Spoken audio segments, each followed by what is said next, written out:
Amoy masarap, mukhang masarap, at healthy pa. Ano pa bang hahanapin mo?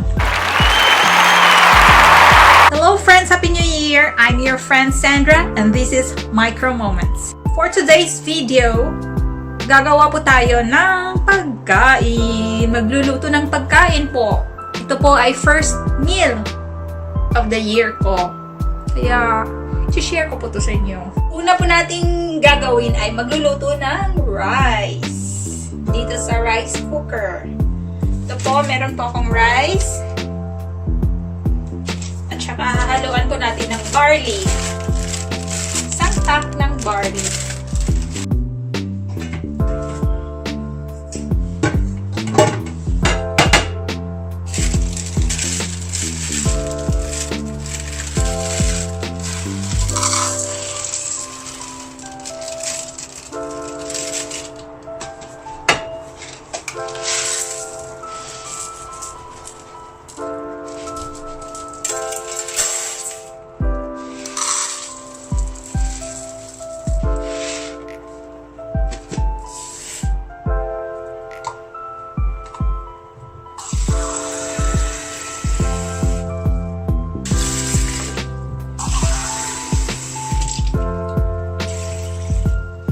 For 1.5 cup of rice, lalagyan po natin ng 3 cups of water. 1:2 ratio po.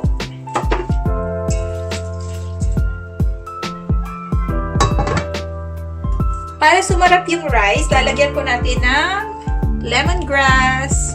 Ayan, fresh na fresh po to. Galing to sa pot gardening ko doon sa terrace. Ayan po, fresh na fresh po yan.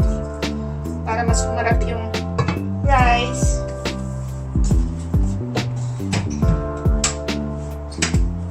Ayan. Itong ulam ko po, first ulam ko of the year, ay sobrang special ko po ito para sa akin. Siguro, sobrang common at simple lang to sa mga tao sa Pinas, pero para sa akin po sobrang special po to. Kasi yung mga sangkap, hindi po to basta-basta na mabibili mo sa mga tindahan. Kung kaya naging special siya. Ano po yung mga sangkap? Syempre kalabasa na nabibili mo sa Asian store. Syempre medyo malayo po ako sa Asian store, kung kaya hindi ako palagi nakakabili ng kalabasa. Munggo, hindi mo rin to mabibili sa ordinaryong tindahan. Sa Asian store din. Hindi ko siya makita dito sa Asian store na malapit sa place ko. Yun, sa Oslo po yan. Medyo malayo. At ano pa ba nakapag-special?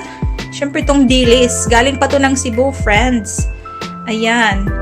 Shout out sa friend ko na nagbigay nito, si Jovi Dacolan. Shout out!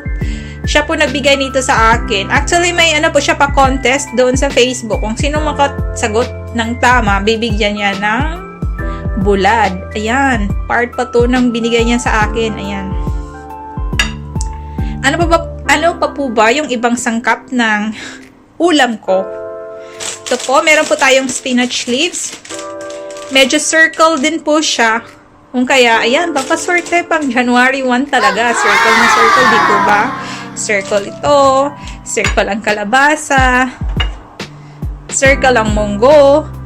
At dahil hindi circle yung dilis, ay, circle naman din ang mata ng dilis. Fish, diba? Tingnan mo. Tapos, nakalagay din sa circle na lalagyan. Kaya, New Year na New Year. Ano pa po ba ang ibang mga sangkap nito? Yan, inalagyan natin ito. Paprika. Kunting mineral salt. Para makakuha naman tayo ng iba't ibang minerals. Ito naman po, kung magtataka kayo kung ano ito. Yesterday po, December 31, yung ulam ko po ay ulo na isda na pinaksiyon na may gata. Kaya ito po yon. May gata po siya. Ba't naman po naging yellow? Kasi nilagyan ko po yan ng turmeric powder. Yan, nilagyan ko po siya ng turmeric kung kaya naging yellow siya. So, yan po yung isasabaw natin sa gulay. Kasama syempre yung iba pang gata na frozen ko para lagay pa doon sa gulay na lulutuin.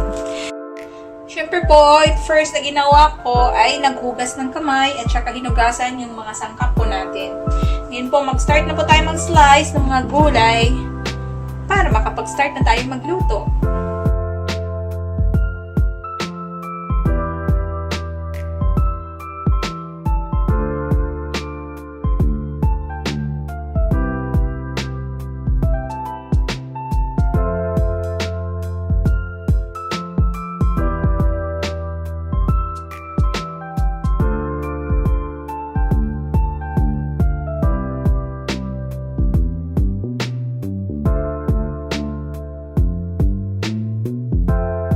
Ayan po, ready na po yung sangkap natin.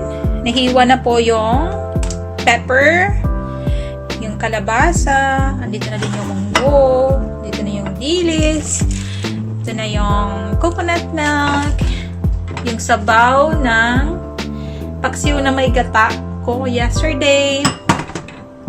Kaya po yellow kasi may turmeric powder, tsaka mineral salt, at syempre yung spinach leaves na dalawang pack. Tapos na, ilang ba po? 200 grams, so 400 gram na spinach leaves po yung ilalagay natin. Yan po, i-on na natin. Ito yun siya. Itong sabaw po ng paksiw kahapon, naging semi-solid kasi malamig po dito eh. Tapos nilagay ko din siya sa ref, sa fridge. Kung kaya, siya, naging semi-solid. Lalagyan lang po natin ng water. At ito po yung first na sangkap na ilalagay natin pagluto. Ayan po, nilagyan ko lang po ng additional water at halo-haloin lang po para maging liquid form ulit. Balik to liquid form. Tsagaan lang pong halo-haloin.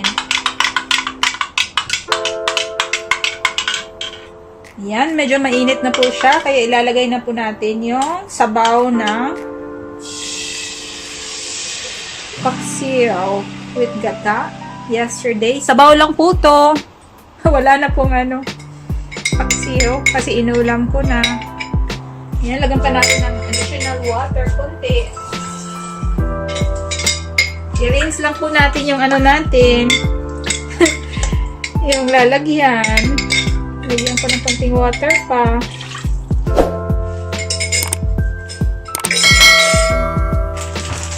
Tapos i-add po natin tong sangkap natin, kalabasa. Tsaka pepper.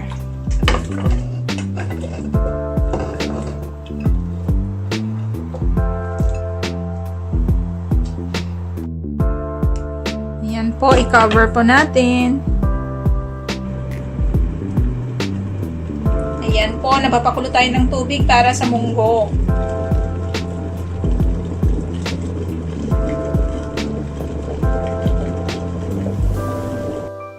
Ayan po, nakalagay po yung hot water dyan.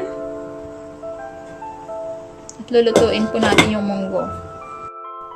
Ayan po, kumukulo-kulo na po yung munggo natin kasi hot water po yung nilagay natin, di po ba? Kaya mas madali lang talaga siyang kumulo. Lulutuin po natin siya ng maigi at hindi po natin isasali yung sabaw ng munggo doon sa main dish. Habang dito sa kabila naman, niluluto natin yung kalabasa at saka pepper.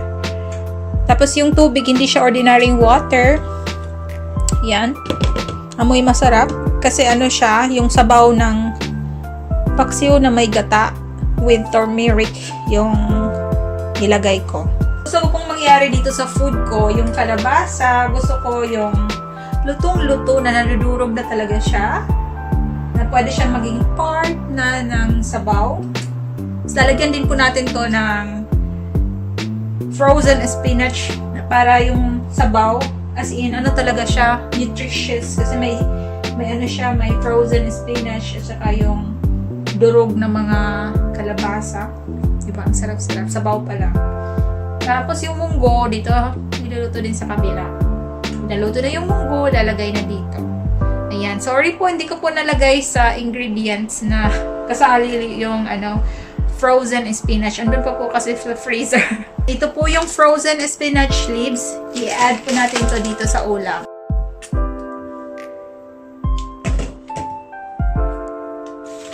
Lagyan po natin ng 8 para swerte. 1, 2, 3, 4, 5, 6, 7, 8. Ayan. I-add na po natin tong Fardy Basket o Spisa Clar. Ibig sabihin po ay tapos na pong hinugasan. At pwede nang kainin. Kasi yung ibang mga tao po dito, kinakain po to ng fresh. Kaya, ayan, ilalagay na po natin to doon sa gulay na niluluto natin. 400 grams po yung ilalagay natin.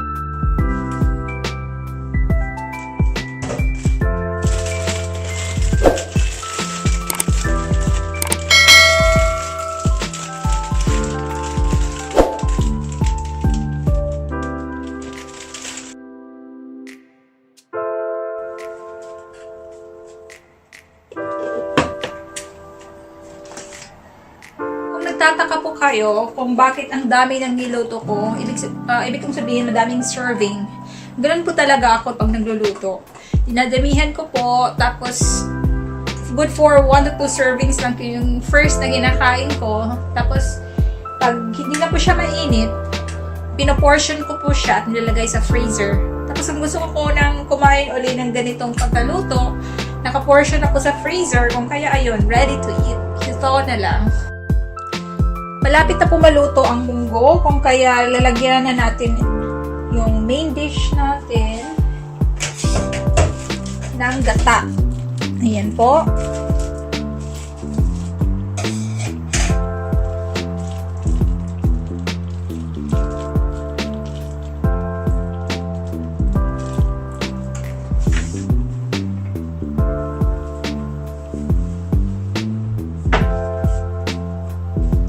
At konting salt. Konti lang pong salt yung ilalagay natin.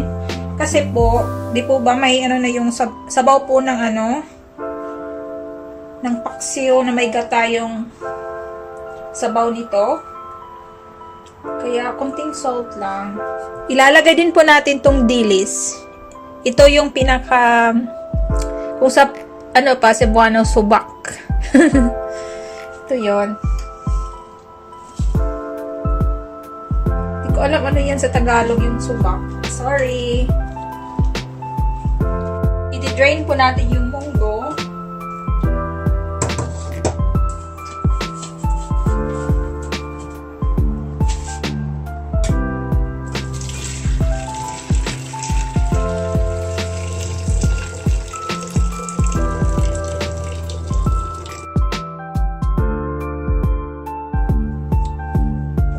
Halo na po natin yung munggo.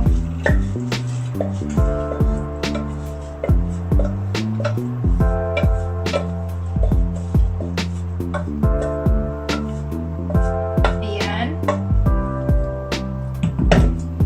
Palakasan na yung apoy. Halo-haloin lang po natin kasi andyan na po yung lahat ng ingredients natin. Amoy masarap, mukhang masarap, at healthy pa. Ano pa bang hahanapin mo?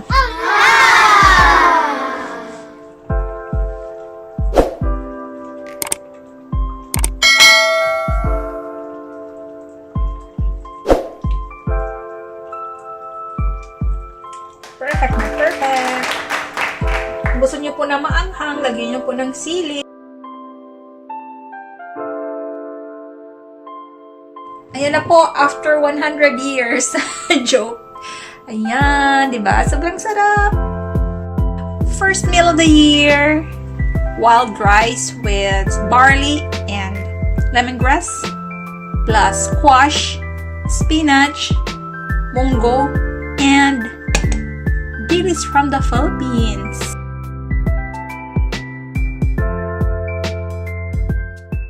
Please don't forget to press like, subscribe, and bell buttons.